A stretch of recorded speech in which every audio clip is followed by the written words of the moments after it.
आता बातमी आहे जळगावमधून। जळगावमध्ये ठाकरे गटाकडून शिंदे आणि देवेंद्र फडणवीस यांच्या विरोधात निदर्शने करण्यात आलेली आहेत।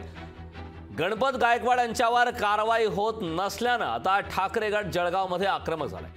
या दरम्यान मुख्यमंत्री आणि गृहमंत्र्यांविरोधात जोरदार घोषणाबाजी करण्यात आली। शिंदे फडणवीसांनी राजीनामा देण्याचीही या दरम्यान मागणी केलेली आहे। सरकार गायकवाडांना पाठीशी घालत असल्याचा आरोपही यावेळी करण्यात आला आहे।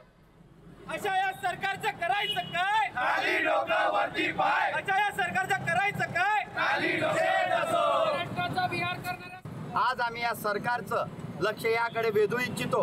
आम्ही या सरकारचं सांगणार का, या सरकारला, या केंद्र सरकारला सांगू इच्छितो की इथं राज्यपाल राजवट लागू झाली पाहिजे की दिवसा ढवळ्या जर पोलीस स्टेशनमध्ये म्हणजे त्या पोलीस स्टेशनचा इन्चार्ज इथं उपस्थित असताना जर त्या आमदार हा भाजपाचा आमदार गोळ्या झाडत असेल आणि वरतून चिरजोरीप्रमाणे सांगतो की मला पस्तावा नाही, यापेक्षा दुर्दैव या महाराष्ट्राचं काय। आज महाराष्ट्र कुठे नेऊन ठेवला आहे।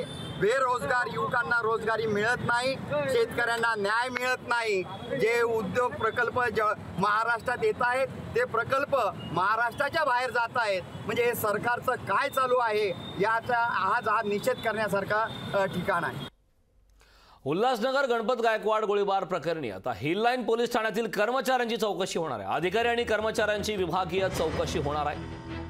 विरोधकांच्या आरोपानंतर आता चौकशीचे निर्णय घेण्यात आलेले आहेत। या चौकशीअंती नेमकं हाती काय लागतं ते पाहणं महत्त्वाचं आहे। मात्र विरोधकांनी सातत्याने हा मुद्दा उचलून धरला, यावरती आरोप केलेत आणि विरोधकांच्या आरोपानंतर आता कर्मचाऱ्यांची विभागीय चौकशी होणार आहे।